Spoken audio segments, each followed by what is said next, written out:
revolution is televised. The definition of insanity is doing the same thing over and over again and expecting different results. Well, the definition of stupidity might just be MTV's Jackass, the dumb little show that somehow spawned 4 successful theatrical films, 2 soon to be 3 successful spin-off films in 2.5, 3.5 and 4.5, another spin-off film that was a box office hit in Bad Grandpa, which also had a spin-off film that was even nominated for an Oscar. That's to say nothing about successful TV spin-offs, a video game, imitators both sanctioned and unsanctioned, and strange as it is for a show that is so strange and simple and stupid, the success of it was immense and has never really been duplicated, despite how often it's been attempted. It really was lightning in a bottle, a show that had a fervent fan base and ardent detractors, critics, and people crying for its cancellation. The property that was seen as a sign of cultural decline for the 2000s generation, but also undoubtedly a cultural milestone for better and for worse. But where did it all begin? And how? What compelled these guys to make a show like this?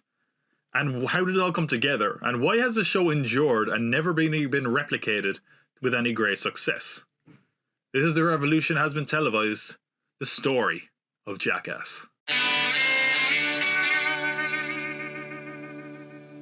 To explore what led to Jackass, though, I think it's first important to examine the skateboarding culture at the time, as Jackass has always been closely tied with skateboarding culture and the anti-establishment punk ethos that we now associate with it. However, back in the 80s, that wasn't really the case. Skateboarding was in a decline back then, and skateboarding and skate magazines were pretty blandly presented at the time.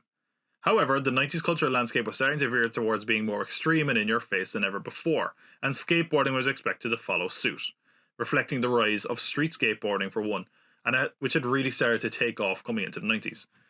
This urban, grittier style lined up perfectly with the direction 90s culture was going in. In response to this, skaters wanted more edgy representation that reflected 90s skateboarding culture. Enter Steve Rocco, who was a pioneer in street skateboarding and wanted the subculture to be represented accurately, which is why he starts Big Brother magazine.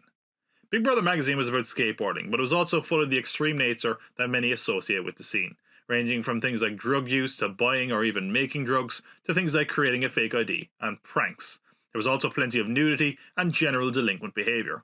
Some classic articles from Big Brother included taking Slayer to Disneyland, the self-defense test, and how to commit suicide. However, it was also wrapped in transgressive humour and gonzo journalism. The chaotic nature and hijinks started to take over the skating in many ways, and before long, Big Brother decided to go on massive road trips and try documenting all the mayhem. These became the legendary Big Brother videos. While many skateboarders didn't actually show up for the videos, all the burnouts, writers and contributors did, leading to not a lot of skateboarding, but quite a bit of madness and debauchery. Big Brother produced 4 videos: Shit, Number 2, Boob and Crap.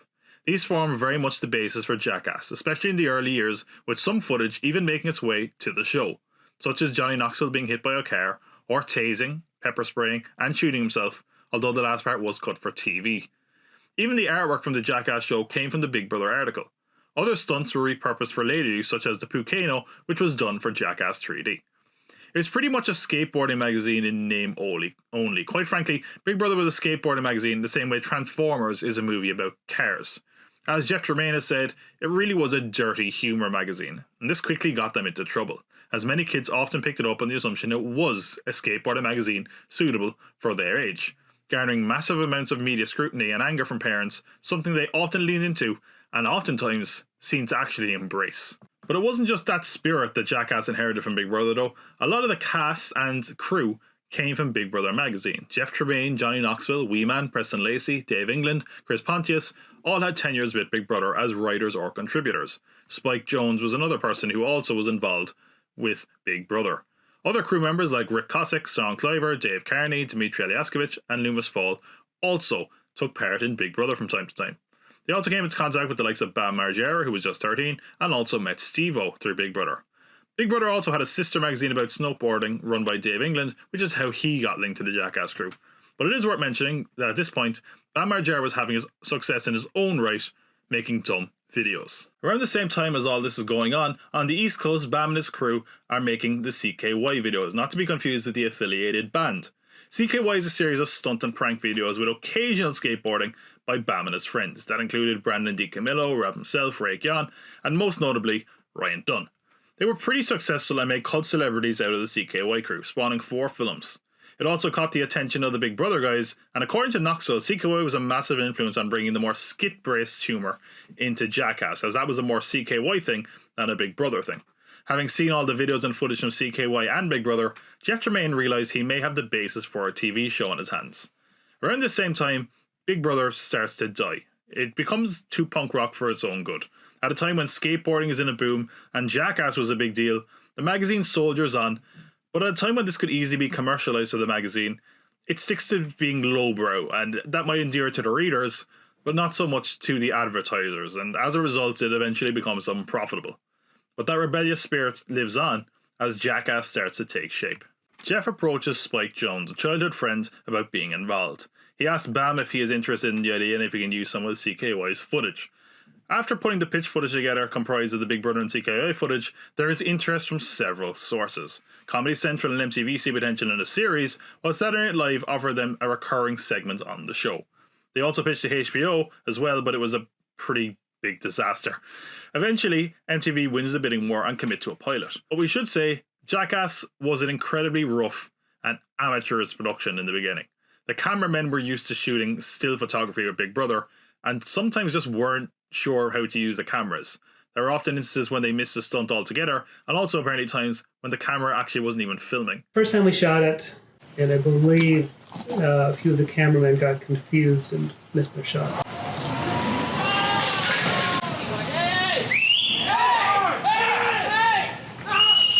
Do you feel comfortable getting it? Just give me one thing to do. Reactions. I'll try reaction. I think they used that in the cut, right, where they were just sitting there trying to plan it out, and it just showed how idiotic the process at Jackass is. It was just a perfect example of how dumb we all are. Filming permits were also a rarity. It was spontaneous and frankly illegal, and the show often got in a bit of trouble. One instance, they nearly got shut down when Knoxville pretended to be an escaped convict, and that drew a lot of police attention. And that was just for the filming of the pilot. The show wasn't even picked up to series yet. However, unlikely as it was, the poo cocktail stunt, whereby Knoxville was suspended upside down in a porta potty, helped the show continue, as the garbage truck had actually been paid for already the following day, and because of that, they were allowed to film that and continue. When the show did go to series, it was immediately a disaster. The first stunt they film for Jackass is Knoxville trying to jump the LA River on roller skates.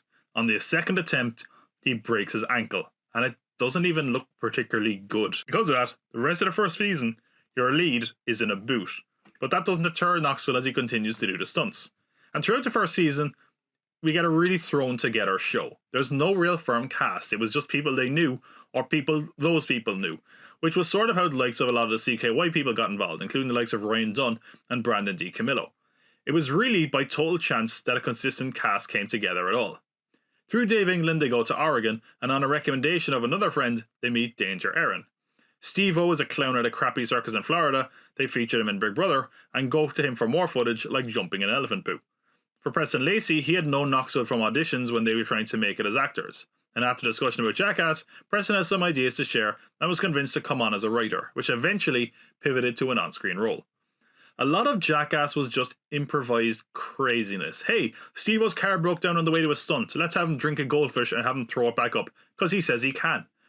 Film someone getting a weird haircut. Film someone getting an x-ray where it turns out you can see their dong. It was the amateurish, unprofessional, and yet charming and endearing nature of Jackass. That was certainly there from the beginning. Format of the show was something they struggled with initially though. How do you just present random nonsense? At one point there was actually consideration of Knoxville presenting the footage behind a desk like The Daily Show, but after consulting Spike Jonze he said not to worry about the format and just do it as the Big Brother videos were done. It was a show that was in many ways without a real format, which only lended itself to the insanity and punk rock nature of the whole thing. Once it was stupid and funny, it worked. Could it be gross? Yep.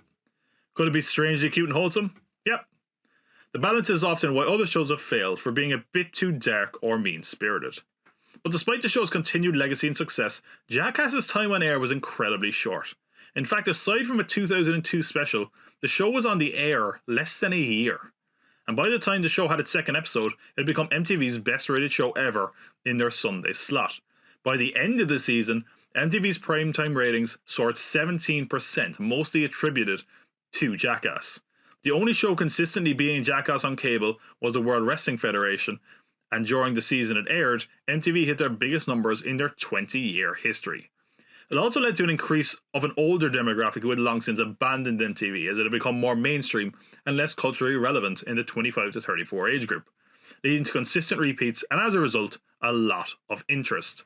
This too had its drawbacks though, namely that there was more attention on the show and its influence than ever before. This scared the crap out of MTV. The big worry was that this smash hit that was dirt cheap to make could end up being really expensive if a lawsuit was to occur, which wasn't an unreasonable concern. While the show had caught the attention of older audiences, kids were also no doubt watching the show, and it wasn't long before copycats occurred. Stories of preteens setting themselves on fire, inspired by the apparent Jackass stunt, the Human Barbecue. The stunt was banned as a result. Other incidents also occurred. A drive-thru worker's arm was broken, attempting to imitate the fast food football stunt. A teenager was left severely injured after trying to jump a car like he saw in Jackass. Rumours were rampant about other stunts and injuries among young kids and teens, apparently influenced by the show, with primitive internet and speculation even leading to urban legends about kids who had died trying to replicate Jackass stunts. MTV defended the cast and show and insisted that it was acting as responsible as possible. The show was moved to a later time slot, and a more flippant warning of you and your dumb buddy shouldn't replicate these stunts was replaced with a more somber and serious one, with warnings also occasionally appearing during the show. The threat of possible death and resulting lawsuits still gave them pause though. The show that cost nothing could turn incredibly costly in an instant. There was also mounting political pressure. Democratic Senator of Connecticut and one-time running mate for Al Gore's 2000 presidential campaign, Joseph Lieberman, called on MTV to cancel the show, citing these copycat incidents, stating that while the responsibility is on the parents, MTV needs to do their due diligence. As a result, they became more hands-on with the show than ever before. If irony exists, and I'm pretty sure it does, assigning an OSHA representative to Jackass might just be the best example of it ever, as OSHA is a governing body to assure health and safe working environments, something that would seemingly fly in the face of the very premise of the show, giving them notes and guidance telling them they couldn't jump from anything too high up, or in a rather hilarious note during a stunt known as the Vomlet, in which Dave England ate the ingredients of an omelette, threw it up, cooked it, and ate it again, stated that they hadn't shown the correct temperature the eggs should be cooked at, meaning the stunt had to be filmed again, and now half the cast was in hazmat suits. The spontaneity and stupidity of the show seemed sapped by these new measures, and no one was more aware of this than Johnny Knoxville. On August 14, 2001, less than a year after the show's debut, and just 2 days after the third and now final season of the show, Johnny Knoxville sits down with his local newspaper, the Knoxville News Sentinel, and states that he's done, and that enough is enough. A clearly disheartened and frustrated Knoxville says that MTV will continue their repeats of the 24 episodes of Jackass that were made, but will edit out questionable content, adding, the most objectionable things will be taken out.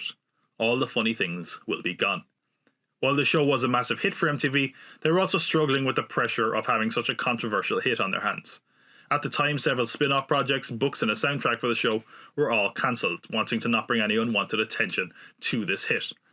The lack of promotion for what was MTV's biggest hit was also clearly very frustrating for the cast and crew. MTV did want more of the show though. They even offered a potential 22 more episodes.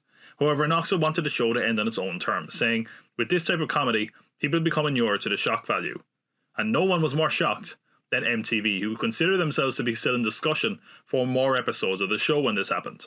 Much of the cast was also seemingly not aware that this was going to happen, and while Knoxville insisted that there would be some specials down the road, only one such special actually materialised, a Gumball 3000 special with Knoxville, Steve-O and Pontius, which went out in February of 2002, bringing Jackass's time on TV to a swift end.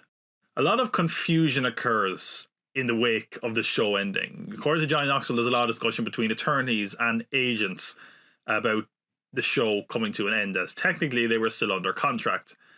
And in the midst of all this, an idea they'd had before re-emerges. What about a movie? If they made a movie, they'd have far more creative freedom and wouldn't have to worry about censorship. And after realizing the potential in bringing Jackass to cinemas, they set out making Jackass the movie, which was released in October of 2002 and made nearly $80 million on just a $5 million budget. And far from being the end they originally imagined, the Jackass film franchise continues to this day, having made over $500 million on a fraction of the cost. Not only that, critics have softened to the brand, and the current fourth theatrical film, Jackass Forever, is the best reviewed film of the series. And while it certainly isn't the most cinematic franchise going, it's undoubtedly been a huge success. Something I doubt many would have predicted over 2 decades ago when the Jackass boys made their debut on MTV. While it certainly was a lightning rod of controversy, it was also lightning in a bottle, capturing something that arguably few have captured again. From controversy to controversy, and from a very humble beginning, Jackass has proven that sometimes it pays to be done.